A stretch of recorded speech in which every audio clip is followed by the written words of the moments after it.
Not a YouTuber. I'm just a dasher. I am making this video just for DoorDash tips and my personal advice and ideas on dashing. And I've been a dasher now for about 4 years, so I just wanted to make a little video, you know, on some of my tips. So when you are dashing, oh my god, okay. Enough of the jokey jokes. I'm sorry. I'm not a YouTuber. I do want to give a shout out to, his name is Bentley Coop, and his YouTube channel is called DoorDash Diaries, and he is very, very helpful and inspirational, and he's such a positive influence, and he's got a lot of great advice and way more videos.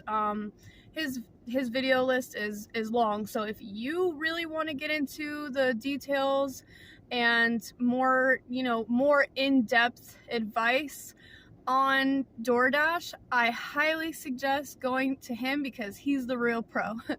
I would like to consider myself a pro. I've been doing this for about 4 years now. In a sense, as corny as this sounds, DoorDash is kind of like, to me, it's kind of like that friend that has been there for you throughout everything. Like, DoorDash is like that job for me. Like, I have done DoorDash alongside my full-time jobs.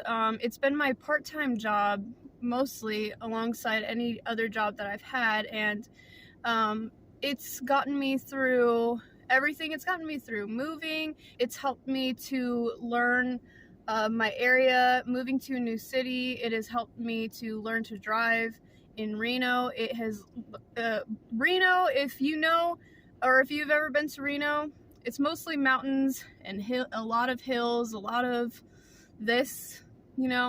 In this video, I'm not going to get into money or the details of how much you can make and everything like that, because everybody makes a different amount, whether you're just starting out or whether you have been doing it for years or a few years. Everybody makes something different. It all depends on how much you want to work and how, you know, it all depends on the time that you put into it. If you want to work 4 hours a day for 2 days a week, that's up to you. If you want to treat it as a full-time job and work 8 to 10 hours a day for 5 days a week, then you'll definitely make money. Either way, I would suggest DoorDash to anybody who has a reliable vehicle, first of all, and who and if you get good gas mileage, then that helps a lot. I highly suggest, one of my big suggestions is investing in a Costco membership. For the gas alone, the membership is worth it, I promise you. It saves a lot. Gas at Costco is about $3 something. It's $3 something, and you all know right now that gas anywhere else is $4, $5, $6 in some places still. So if you invest in a Costco membership, which is only $60 to $100 depending on which membership you get, I promise you, worth it. It's worth it just for the gas alone. So please invest in that. If you are, not only if you're door dashing, but if you're just driving a lot in general, it will be a tremendous help to you. So that's one thing I really suggest. One of my pro tips, this is my personal tip that I'm gonna share with y'all, is when you're dashing, there's this little trick that you can do. It's a little tricky. You have to do it before the time runs out. If you know Dash, if you're familiar with the app, then you know what I'm talking about. Before the time runs out, you could zoom in real quick to see if it's a house or an apartment complex. Typically, you can kind of tell in the app if it looks like a little box, but little boxes next to each other, then it's a house. And, you know, if it's an apartment complex, then it'll be like a big ass like rectangle, or, you know, a big ass, you know, shape. Okay, the reason that I say this is because it'll be quicker, more efficient, it'll save you time and energy. We all know that apartment complexes can be extremely confusing. It's like a maze. When you first get in there, you're like freaking out and panicking, like, where's the building number, where's the letters, where's the numbers? And it's so it can be so confusing to find the building number and the apartment itself. And sometimes they have 2 stories, 3 stories, you have to go up. If you don't want to deal with all that, if you want to just skip all that BS, mind you can't avoid apartment orders every single order. I mean, you're going to get some apartment orders, but if you're dashing at night and stuff, I highly suggest that you try to take as many house orders as possible, because it's hard to see the numbers, period, at night. So it's a little bit easier during the day, but when those orders do pop up on your screen on the app, when you're actively on, it doesn't show you. One of the things it doesn't show you is the exact address that you're going to. So you don't see if it's a house or an apartment complex at first. That's why I say before the time runs out, you kind of have to do this thing where you kind of zoom in real fast, real quick, and see if it's a house, an apartment, and you can see that if you zoom in really quick. And that's what I do. That's my personal thing. If that helps, I really hope that that's something that can help you. Just remember, don't panic. If something happens, move on. Just do the best you can, and just try to be as time efficient as possible. In this job, it's just like any other job. Time management is key. Consistency is key. So that's one very important thing, is that you just gotta make sure you balance your time correctly if you're gonna be dashing. And if you really want to put that time in, get your hours in, then that's something you really have to be mindful of. Is just, you want to make sure you get your orders done as quickly and as efficiently as possible without rushing or without panicking and stressing yourself out, because it's very easy to get overwhelmed and to stress yourself out. Something comes up, and anything could pop up at any time. This job is kind of very sporadic and very go with the flow, so you don't know what's necessarily coming next. But don't worry, this brings me to my next point. If something comes up, if you happen to be waiting for a long time, my other key piece of advice is communication. Communication will take you so far in door dashing, because your customers love to hear from you. They love communication. They want you to send them that message real quick that says, hey, I'm in the let's say you're in the drive-through.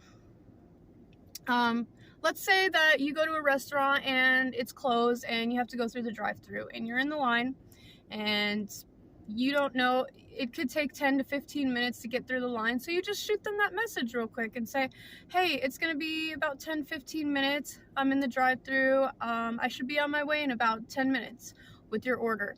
That message alone they will appreciate that so much. And most of the time the customers will be like, oh my gosh, thank you so much for letting me know.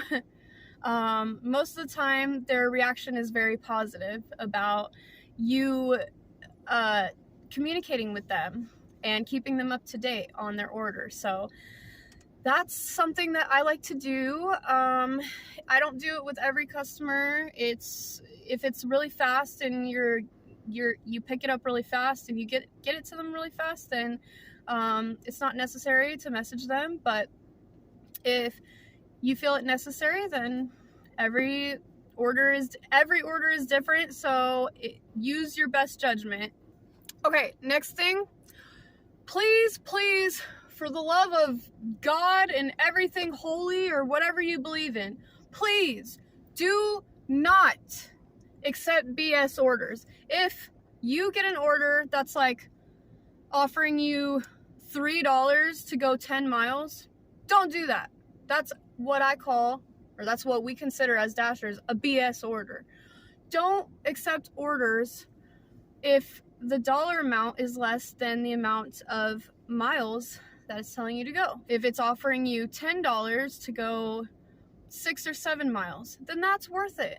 You're making more dollar amount, you're making more than the miles it's telling you to go. Of course, every order is different, every situation is different, but use your common sense. If it's offering $4 or $3 to go 10 miles, don't take that order, okay? And then the last thing that I want to say is when you're dashing, just have fun, live in the moment, jam out to music, dance, smile, you know. You're your own business. You are your own boss. It can be a little boring at times if you don't have anyone with you, or, you know, if you're by yourself and everything.